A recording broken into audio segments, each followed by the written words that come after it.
मीना और मोहन दोनों भाई बहन थे। उनके माता पिता नहीं थे। वो दोनों अनाथ थे और अपने मामू मामी के साथ रहा करते थे। मीना, जा जाकर खाना बना ले, मुझे बहुत जोर से भूख लगी है। और सुन, जरा सबके लिए खाना बना लेना, वैसे भी शाम हो चुकी है, तेरे मामा भी आते ही होंगे। मीना खाना बनाने के लिए जाती है। मीना की मामी का एक बेटा भी था जो अभी 6 साल का था। मम्मी, नूडल कब आएंगे? मुझे बहुत जोरों से भूख लगी है। हाँ बेटा, वो मोहन का बच्चा आता ही होगा। कब से गया है लेने के लिए, कामचोर कहीं का। पता नहीं कहीं खेलने तो नहीं लग गया। इनको फोन करके पूछती हूँ तो वह पहुंचा भी है कि रास्ते में भी है अभी। हेलो जी, आपके पास मोहन को खाना लेने के लिए भेजा था, वह वहाँ पहुंचा भी है कि नहीं?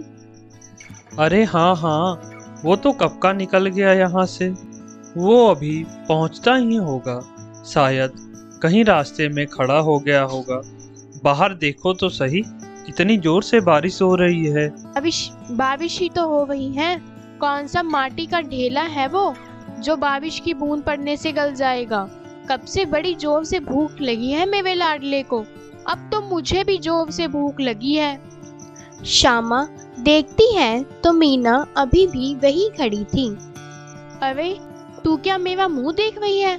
जल्दी बाहर जाओ, कपड़े उतार के ले आ, कामचोर कहीं की। मीना डरते हुए मामी जी बोलकर बाहर चली जाती है। मीना ने जब बाहर जाकर देखा तो बारिश बहुत जोर से हो रही थी। अब क्या करूं? बारिश तो बहुत जोर से हो रही है, लेकिन कपड़े नहीं उतारूंगी तो मामी जी बहुत गुस्से होंगी। मीना तेज बारिश में बाहर जाती है और कपड़े उतार कर ले आती है। तभी मोहन भी बारिश में भीगते हुए वहां पहुंचता है। अरे मोहन, देखो तो, तू बारिश में पूरी तरह से भीग गया है। दीदी, आप भी तो बारिश में पूरी तरह से भीग गई हो ना? मैं तो मामा जी के पास गया था नूडल लाने के लिए। क्या आज हम सब मिलकर नूडल खाएंगे दीदी? जा जाकर कपड़े बदल ले, नहीं तो सर्दी लग जाएगी तुझे। मोहन नूडल्स लेकर अपनी मामी जी को दे देता है। एक तो इतनी देर लगा दी आने में और यह नूडल भी ठंडे हो गए। कहीं चुपके से खा तो नहीं लिए तूने? तुम दोनों भाई बहन किसी काम के नहीं हो। पता नहीं क्या करोगे आगे जाकर। जा, अब मेरा मुंह क्या देख रहा है? मीना किचन में जाकर बर्तन साफ करने लगती है। मामी जी और उसका बेटा किशन नूडल खा रहे थे। उन्हें खाते देख मोहन का भी नूडल खाने का बहुत मन कर रहा था।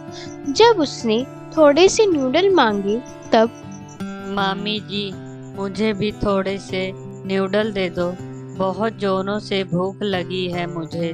नूडल खाने हैं इस भिखारी को। इसकी आदत इतनी खराब है कि जब भी मुझे खाते देखेगा मांगने आ जाएगा। चल निकल यहाँ से, जा जाकर किचन में देख, कल की रोटी पड़ी होगी, जाकर खा लेना।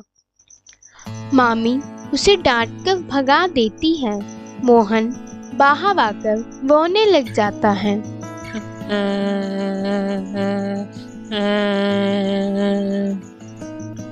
मोहन की आवाज सुन मीना किचन से बाहर आ जाती है। क्या हुआ मोहन?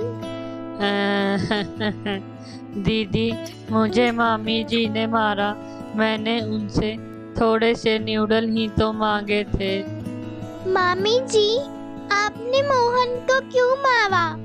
एक तो तुम दोनों ठीक से कोई काम नहीं करते, ऊपर से मुझसे जबान लड़ाते हो। आज तुम दोनों को खाना नहीं मिलेगा और ना ही तुम घर के अंदर आओगी। चलो घर से बाहर निकलो। और मामी ने उन्हें धक्के मारकर घर से बाहर निकाल दिया। वह पहले ही बारिश में भीगे हुए थे और ठंड के मारे कांप रहे थे। मामी, मोहन को अंदर रहने दो, मैं बाहर रुक जाती हूँ, वह बीमार हो जाएगा। लेकिन मामी ने उनकी एक न सुनी।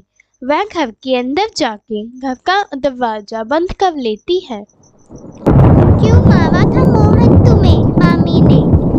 दीदी, मुझे बहुत ज़ोरों से भूख लगी थी, मुझे नूडल खाने थे। मैंने मामी जी से थोड़े से नूडल मांगे थे, उन्होंने मुझे ज़ोर से मारकर वहाँ से भगा दिया। तो तुम मुझे बोलता, मैं तुझे नूडल खिला देती। पता है, पिताजी जब ढाबा चलाते थे, मैंने कितनी बार पापा के साथ नूडल बनाए हैं। नाम मीना के पिताजी का अपना एक ढाबा था। उनकी एक एक्सीडेंट में मृत्यु हो गई थी। उनके जाने के बाद मामा मामी ने ढाबा और घर को संभाल लिया था। मामी अब उन दोनों से घर का सारा काम करवाती थी और उन्हें खाना भी नहीं देती थी। इधर दोनों बारिश में भीग रहे होते हैं, तभी मामा जी घर आ जाते हैं। अरे, तुम दोनों बारिश में क्यों भीग रहे हो? चलो घर के अंदर चलो। मामा जी, वो मामी जी ने हमें अंदर आने के लिए मना किया है। क्या भी अपने मामा को मेरे खिलाफ भड़काती है तू? तुम्हारा दिमाग खराब हो गया है क्या? इन मासूमों ने तुम्हारा क्या बिगाड़ा है? इन दोनों को बाहर से ऐसे क्यों खड़ा किया है? देखो, ठंड के मारे दोनों कैसे कांप रहे हैं। आप तो बस रहने दीजिए, जब देखो इनकी ताबदारी करते रहते हैं। अगर आज यह दोनों अंदर आए तो मैं अपने बेटे को लेकर मायके चली जाऊंगी। अरे, मैं तो इसलिए कह रहा था कि अगर ये बीमार हो गए तो इनका इलाज तो आखिर हमें ही कराना पड़ेगा। हाँ हाँ, ठीक है, 2 घंटे के बाद बुला लूंगी अंदर। छोटू बेटा, बाहर जाके दोनों को बोल दे अंदर आ जाएं और कह देना जाकर बर्तन साफ कर लो। आओ, तुम दोनों अंदर आ जाओ अब, और जाकर बर्तन भी साफ कर लो। दोनों अंदर आ जाते हैं और घर का सारा काम कर लेते हैं। एक दिन मामी जी फोन पर बात कर रही थी। हाँ हाँ, कल तुम पूरे पैसे लेकर आना और ले जाना। अरे हाँ हाँ, घर का सारा काम कर लेती है। और सुनो, 1 पैसा भी कम नहीं लूंगी मैं। मीना मामी की सब बात सुन लेती है, पर समझ नहीं पाती कि वो किससे बातें कर रही थी। अगले दिन मीना और मोहन, तुम दोनों जल्दी तैयार हो जाओ, आज हम बाजार से नए कपड़े लेने जाएंगे। नए कपड़े? ठीक है मामी जी, हम अभी तैयार हो जाते हैं। दोनों अपनी मामी के साथ चले जाते हैं और वह बाजार पर पहुंच जाते हैं। उनकी मामी उन्हें एक जगह रुकने को बोलती है। तुम दोनों यहीं रुको, मैं खाने के लिए कुछ लेकर आती हूँ। थोड़ी देर बाद एक आदमी वहां आता है और बोलता है, अरे, तुम दोनों मीना और मोहन हो ना? तुम्हारी मामी जी घर चली गई और मुझे कहा कि तुम्हें घर छोड़ देंगे। और वह आदमी उन्हें लेकर चल देता है। अंकल, ये हमारे घर का रास्ता नहीं है, आप हमें कहाँ लेकर जा रहे हैं? यह तुम्हारे घर का दूसरा रास्ता है बेटा, थोड़ी दूर और तुम्हारा घर बस सामने ही है। अंकल, हम दोनों खुद चले जाएंगे, आप हमें छोड़ दीजिए, हमें रास्ता पता है। चुपचाप मेरे साथ चलो तुम दोनों, नहीं तो एक थप्पड़ कान के नीचे दूंगा। तुम्हारी मामी जी ने मुझे 2 लाख में बेच दिया है तुम दोनों को। यह सब सुनकर उनके होश उड़ जाते हैं। मीना उन्हें जोर से धक्का देती है और भाग जाती है। वह आदमी बहुत ढूंढता है, लेकिन वह उनको नहीं मिलते और वह भागकर अपने घर पहुंच जाते हैं। उनकी मामी गुस्से से उस आदमी से बात कर रही होती है। वह दोनों घर में किसी भी हालत में नहीं आने चाहिए। अरे तुम उन दोनों को भी नहीं संभाल पाए। जाओ अब ढूंढो, ज्यादा दूर नहीं गए होंगे अभी। मीना अपनी मामी की बातें सुनकर सब समझ जाती है। वह अपने भाई को साथ लेकर चली जाती है और ट्रेन में बैठकर दूसरे शहर पहुंच जाती है।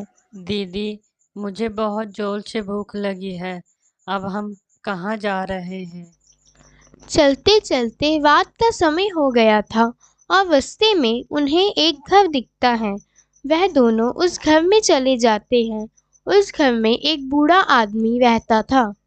अरे बेटा, तुम दोनों कौन हो और इतनी रात को यहाँ का क्या कर रहे हो? वह उस आदमी को सारी बात बताते हैं। आदमी उन दोनों भाई बहन को खाना खिलाता है। आप हमें कुछ दिनों के लिए अपने पास रख लीजिए, फिर हम अपने आप यहाँ से चले जाएंगे। और फिर वह बुजुर्ग आदमी उन्हें अपने पास रखने के लिए राजी हो जाता है। अगले दिन वह बूढ़ा आदमी सुबह सुबह पानी पूरी बना रहा होता है। आप पानी पूरी बनाते हो? हाँ बेटा, मैं एक पानी पूरी का ठेला लगाता हूँ। क्या तुम्हें पसंद है पानी पूरी खाना? हाँ हाँ, मुझे तो बहुत पसंद है।